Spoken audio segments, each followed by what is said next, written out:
بسم اللہ الرحمن الرحیم۔ نبی کریم صلی اللہ علیہ وسلم کا پیچھا۔ سراقہ باہر آتے ہی وہ ہتھیار سے سج دھج کر گھوڑے پر سوار ہوا اور غلام کو ہدایت کی کہ کسی کو نہ بتانا کہ میں کہاں جا رہا ہوں۔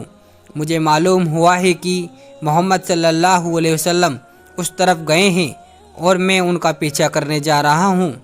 اگر میں نے ان کو گرفتار کر لیا تو آج 100 اونٹوں کا انعام حاصل کروں گا۔ غلام نے سر جھکا کر اطاعت کی حامی بھر لی۔ سراقہ روانہ ہوا۔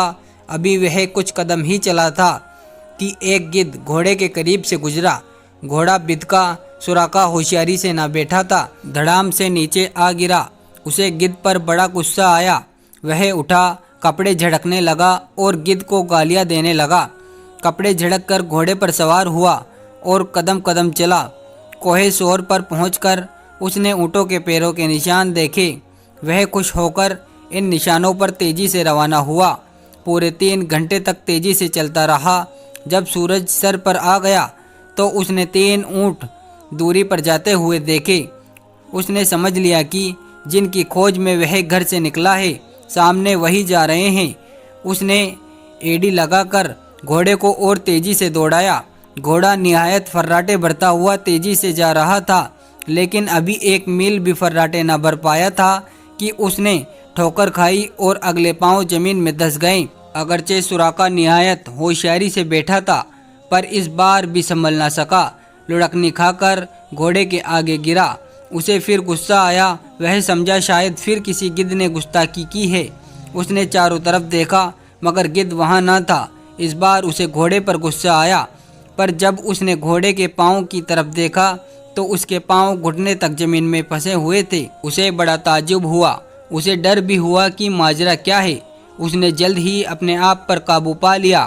اس نے گھوڑے کو نکالا اور پھر اس پر سوار ہو کر تیزی سے روانہ ہوا۔ اس نے دیکھا کہ حضور پاک صلی اللہ علیہ وسلم اپنے ساتھی مسافر کے ساتھ بڑے اطمینان سے باتیں کرتے ہوئے آگے بڑھتے چلے جا رہے ہیں۔ اس نے گھوڑے کی رفتار تیز کر دی۔ جب گھوڑا بہت قریب ہو گیا تو اچانک وہ پیٹ تک زمین میں دھس گیا۔ سراقہ پھر گھوڑے سے نیچے آ پڑا۔ اس پر ہیبت چھا گئی۔ اس نے سمجھ لیا کہ جن کا پیچھا کرنے آیا ہے ان تک پہنچنا ممکن نہیں ہے۔ ان کا خدا ان کی حفاظت کر رہا ہے۔ اسے اس بات پر افسوس ہوا کہ وہ انعام حاصل کرنے میں ناکام رہے گا۔ بہرحال اس نے عقل سے کام لیا۔ اس نے حضور صلی اللہ علیہ وسلم کو آواز دے کر کہا، اے مسلمانوں کے رہنما، ذرا ٹھہر کر میری بات سن لیجئے۔ آپ صلی اللہ علیہ وسلم نے اس کی آواز سن کر سواری روک دی۔ تینوں اونٹ روک دیے گئے۔ حضور صلی اللہ علیہ وسلم نے فرمایا، سراقہ جلد آ کر کہو کیا کہنا ہے۔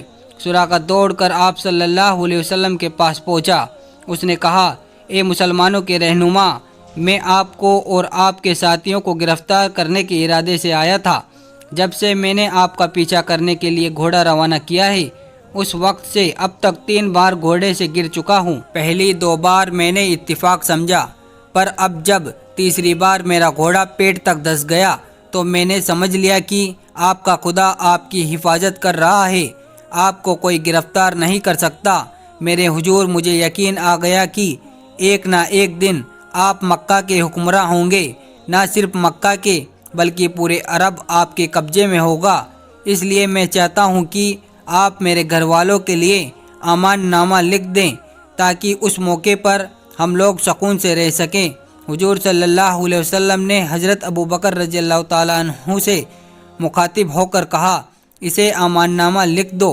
حضرت ابوبکر رضی اللہ تعالیٰ عنہ نے اونٹ پر بیٹھے بیٹھے ہی امان نامہ لکھ کر سراقہ کی طرف پھینک دیا۔ سراقہ نے اسے احتیاط سے امامہ میں باندھ لیا۔ یہ پہلا امان نامہ لکھا گیا تھا۔ سراقہ نے کہا، اب حضور صلی اللہ علیہ وسلم آپ اطمینان سے تشریف لے جائیں، میں واپس جا رہا ہوں۔